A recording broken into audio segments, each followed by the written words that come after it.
उत्तर प्रदेश में एक छोटा सा गांव सुकूनपुरी। इस गांव के ज्यादातर लोग जाकर शहर में बस गए हैं। अब गांव में बहुत कम ही लोग रह गए थे, जिसमें से बुजुर्गों की संख्या ज्यादा है। लेकिन गांव का वातावरण शहर के मुकाबले बहुत शुद्ध है। चाहे सुबह हो या शाम, पंछियों की चहचहाहट से ही शुरू होती है। इस गांव पेट भरने का अभी भी मुख्य साधन खेती ही है। इस गांव में रघुवीर चाचा की छोटी सी चाय की दुकान है, जिस पर अक्सर गांव के बूढ़े बुजुर्ग लोग आकर चाय पीते हैं और अपने जीवन के किस्से एक दूसरे को सुनाया करते हैं। शाम के 7 बज गए हैं। रघुवीर चाचा की दुकान पर कृष्ण काका और महेंद्र चाचा बैठे हुए हैं। और रघुवीर, तुम्हारी दुकान कैसी चल रही है? ठीक ठाक ही चल रही है। कृष्ण काका, धीरे धीरे ऐसा लगता है समय बदलता जा रहा है। पहले शाम को दुकान पर कई बुजुर्ग लोग आते थे और फिर लंबी बातें होती थी, जिससे उस वक्त मेरी दुकान भी काफी अच्छी चल रही थी। हाँ, वो तो है। अब वो समय काफी पहले बीत गया है और अब कोई दुकान पर आता भी नहीं है जिसके साथ बैठकर गपशप करी जाए। बारिश भी अब धीरे धीरे बंद हो जाती है और दुकान पर चल रही बातचीत के बीच मनोहर और श्यामू भी रघुवीर चाचा की दुकान पर पहुंच जाते हैं। रघुवीर चाचा, 2 कप कड़क गर्म चाय लगाओ। इस बारिश के मौसम में 2 कप गर्म चाय पीना तो बनता है, और साथ में गपशप करने में जो मजा, वो और कहीं नहीं है भैया। बिल्कुल ठीक कहा बेटा तुमने। आओ बैठो और चाय का आनंद लो। अरे रमाकांत काका, आप भी यहाँ हो? मैंने तो आपको देखा भी नहीं। चलो, अब आप भी यहाँ पर हो तो इसी बहाने आपसे भी बातें हो जाएंगी। और कृष्ण काका, आपका काम धंधा कैसा चल रहा है? अरे बेटा, क्या बताऊं, इस बारिश ने तो सभी का हाल बेहाल कर रखा है। जो भी फसल लगाई थी वो तो अब इस बारिश में सारी बर्बाद हो गई। अब खेतों में थोड़ी बहुत सब्जियां लगाते हैं और उन्हें बाजार में बेचकर ही हमारा घर चल पाता है। अरे काका, चिंता मत कीजिए। जीवन में बुरे अच्छे दिन तो आते ही हैं। जीवन को शांति से खुलकर व्यतीत करना चाहिए। ठीक कहा मनोहर बेटा तुमने। हमें बची जिंदगी को हंसी खुशी से जीना चाहिए। धीरे धीरे रात और भी काली होती जा रही थी। रघुवीर चाचा की चाय में तो स्वाद ही कुछ अलग है। मानो एक घूंट चाय पीते ही सारी समस्या दूर हो गई हो। इसी स्वाद के लिए तो हम रघुवीर की दुकान पर आते हैं बेटा। कृष्ण काका, मैंने आपके बारे में गांव में बहुत सुना है। आपके साथ बहुत सारी डरावनी घटना घटी है। क्या वो सब बिल्कुल सच है? हाँ बेटा, मेरे साथ हकीकत में कई बार डरावनी घटनाएं घटी है। क्या वो तुम रूह कपा देने वाली डरावनी घटनाएं सुनोगे? अरे हाँ काका, इस बारिश के सुहाने मौसम में यहाँ चाय की टपरी पर बैठकर चाय पीने में और आपकी डरावनी कहानी सुनने में तो और भी ज्यादा मजा आएगा। अरे हाँ काका, सुनाओ ना अपनी डरावनी कहानी, बहुत मजा आएगा। चलो फिर, तुम इतनी जिद कर ही रहे हो तो मैं तुम्हें अपने साथ एक घटित और डरावनी सच्ची घटना सुनाई देता हूं। कहानी है आज से 35 वर्ष पहले की, जब मौ गांव से कुछ दूर शहर कोठीपुर में एक अस्पताल में काम करता था। बस स्टैंड पर एक आखिरी बस आई, संगीत, जिसमें से मैं और एक सुंदर सी औरत उतरी जो कुछ अजीब सी लग रही थी। रात के करीब 12 बज चुके थे। बस स्टैंड पर कोई भी व्यक्ति दूर दूर तक नजर नहीं आ रहा था। यह तो जाहिर था, इस समय बस स्टैंड पर कोई भी ऑटो रिक्शा नहीं मिल सकती थी। मेरा घर बस स्टैंड से काफी दूर था। पैदल जाने में लगभग 1 से 2 घंटे तो लग ही जाते। मेरी नई नई नौकरी लगी थी, जिस कारण मुझे हॉस्पिटल में देर रात तक काम करना पड़ रहा था। फिर वो औरत जो बस से मेरे साथ ही उतरी थी, उसने पैदल ही आगे बढ़ना शुरू कर दिया। मैंने पीछे से आवाज लगाई, अरे बहन रुकिए, आप कहाँ जा रही हो? अरे भैया, यहां खड़े रहने से तो अच्छा ही है कि मैं पैदल ही अपने घर चली जाऊं। भले ही थोड़ा समय लगे, लेकिन यहां खड़े रहने से तो अच्छा ही है। मेरा गांव तारापुरी यहां से लगभग 12 किलोमीटर दूर है। और आपको कहाँ जाना है? अरे बहन, जाना तो मुझे भी तारापुरी ही है, पर तारापुरी का ये रास्ता तो जंगल से होकर जाता है ना। पैदल इतनी दूर अंधेरी रात में जाना क्या ठीक रहेगा? अरे भैया, अगर तुम इन बातों पर विश्वास करते हो तो तुम मूर्ख हो। मैं तो इन बातों पर बिल्कुल भी भरोसा नहीं करती। तुम्हें भी तारापुरी ही जाना है। चलो फिर मेरे साथ, दोनों साथ मिलकर चलते हैं।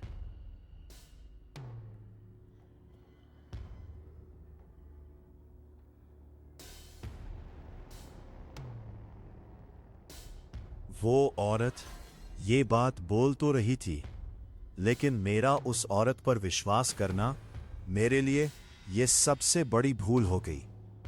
मैंने उस औरत की बातों पर विश्वास कर लिया और उसके साथ गांव जाने के लिए हाँ कर दिया। चारों तरफ अंधेरा ही अंधेरा। आसमान में बिजली कड़कने के साथ एक अलग ही सन्नाटा था। बारिश भी अब धीरे धीरे अपनी रफ्तार बढ़ा रही थी। बारिश की बूंदें भी अब शरीर पर सुई चुभना सा लग रही थी। पर हम दोनों आगे बढ़ते ही चले जा रहे थे। कुछ समय बाद बहुत तेज हो गई। आसमान में जोर जोर से बिजली कड़कने लगी। अब हमें लगा कहीं रुक जाना ही ठीक रहेगा। हमने सामने एक बड़ा सा पेड़ देखा और वहीं पर हम दोनों रुक गए। चारों तरफ अंधेरा ही अंधेरा और जंगल से सिर्फ जंगली जानवरों और बारिश की बूंदे की गिरने की ही आवाज आ रही थी। और इसके साथ साथ जंगल से कुछ अजीब तरह के जानवरों की भी आवाज आ रही थी। पर हम इतना ध्यान नहीं दे रहे थे। बस हमें इंतजार था कि किसी तरह बारिश धीमी हो जाए या फिर रुक जाए। वैसे बहन, आपने बताया नहीं आपका क्या नाम है और आप कहां से आ रही हो? थोड़ी देर तक वो औरत शांत रहती है और फिर बोलती है, क्या करोगे भाई? आप जानकर कौन सा इस सफर के बाद हमें दोबारा मिलना है? मतलब भैया, मैं तो शहर की हूं, किसी काम से यहां गांव आई हूं। कुछ समय बाद मैं यहां से चली जाऊंगी। अब इतने कम समय के लिए मुलाकात करने से क्या फायदा? क्या मतलब? ठीक है, मत बताओ, पर ये तो बता ही सकती हो तुम यहां किस काम के लिए आई हो। मैं यहां से किसी को साथ ले जाने आई हूं। अच्छा ठीक है। लगभग आधा घंटे बाद बारिश भी शांत हो चुकी थी।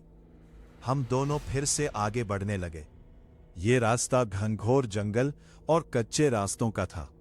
गांव वालों का कहना था कि इस रास्ते पर रात को जो भी व्यक्ति पैदल आता है, अक्सर वो गांव तक नहीं पहुंच पाता। अब इसके पीछे का राज तो मुझे भी नहीं पता था। बारिश पड़ने के कारण जंगल में काफी ठंडी ठंडी हवाएं चल रही थी और पैदल चलने में भी काफी मजा आ रहा था। लेकिन जंगल से आने वाली जंगली जानवरों की आवाज कहीं ना कहीं मुझे भयभीत सा कर रही थी।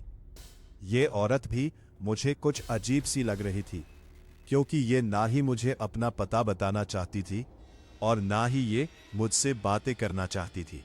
ये सिर्फ मेरे साथ आगे बढ़ता ही चला जा रहा था।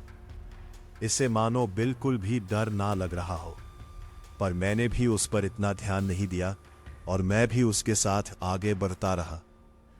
तभी हमें सामने एक बोर्ड दिखता है जिस पर लिखा था, अगर आ गए हो तो लौट कर मर जाना और अगर जा रहे हो तो वापस मत आना। मुझे ये पढ़ने के बाद कुछ समझ नहीं आया और मैंने उस औरत से पूछा, अरे बहन, इस बोर्ड पर क्या लिखा है? क्या तुम कुछ समझ पा रहे हो? मुझे तो कुछ समझ नहीं आ रहा। चलो छोड़ो, हमें आगे बढ़ना चाहिए। काफी रात भी चुकी है। ज्यादा वक्त बर्बाद करना हमारे लिए सही नहीं है। हाँ बहन, आप ठीक कह रही हो। फिर से हम दोनों आगे बढ़ने लगे। जंगल से कभी भेड़िए की आवाज तो कभी उल्लू की आवाज लगातार आ रही थी। बारिश रुकने का नाम ही नहीं ले रही थी, बल्कि इस बारिश ने तो हद ही पार कर दी। बारिश बहुत तेज पड़ने लगी। हम दोनों भाग भाग कर जल्दी से कुटिया के पास पहुंचे, जो कि बिल्कुल सूनी पड़ी थी। उसमें कोई नहीं था, लेकिन हमने अंदर जाना उचित नहीं समझा, इसलिए हम दोनों बाहर ही खड़े रहकर बारिश रुकने का इंतजार करते रहे। थोड़ी देर बाद ही जंगल से अजीब अजीब आवाजें आने लगी।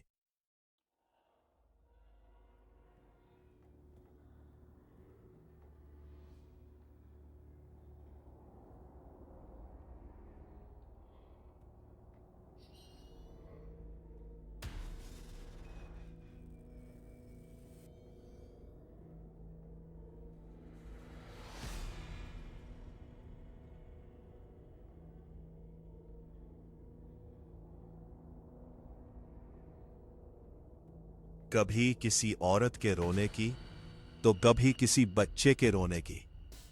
मुझे ये आवाज सुनकर काफी डर लगने लगा और मैंने उस औरत से बोला, अरे बहन, क्या ये सब आवाजें सुनी तुमने? आवाज तो सुनाई थी मुझे भी। लगता है कोई जरूर मुसीबत में है। बहन, इतनी रात को कौन औरत यहां जंगल में आई होगी? चल कर देखते हैं, क्या पता वो मुसीबत में हो, इसीलिए रो रही हो। फिर मैं और वो औरत दोनों आगे बढ़े।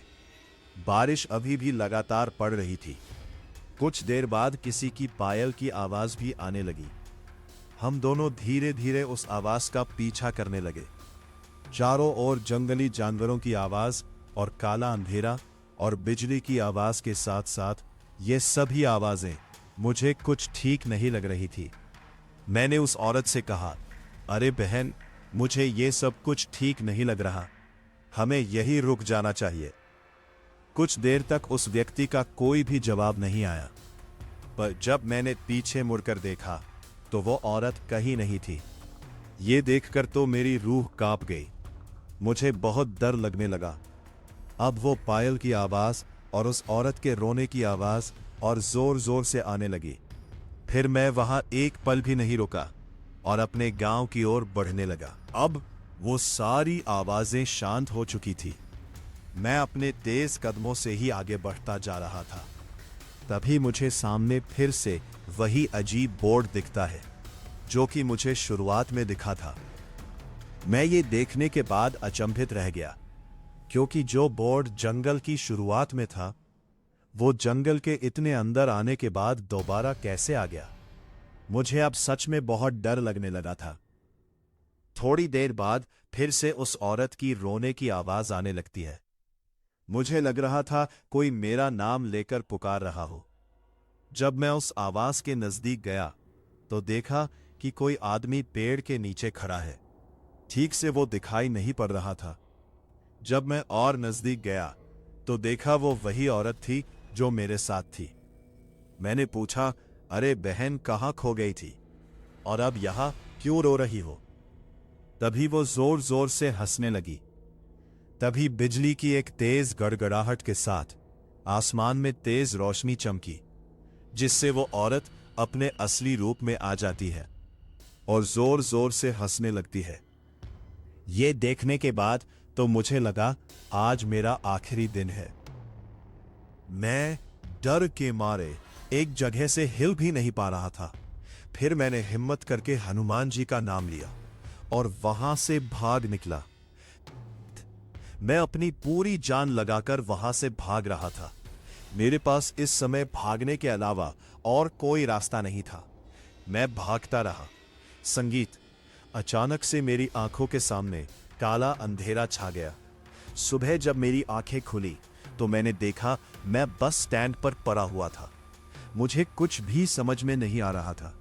मैं वहां से तुरंत ऑटो पकड़कर अपने घर वापस आ गया और फिर मैंने कभी भी उस हॉस्पिटल में रात की ड्यूटी नहीं की और आज भी मैं उस बस स्टैंड पर रात को जाने से बहुत डरता हूं।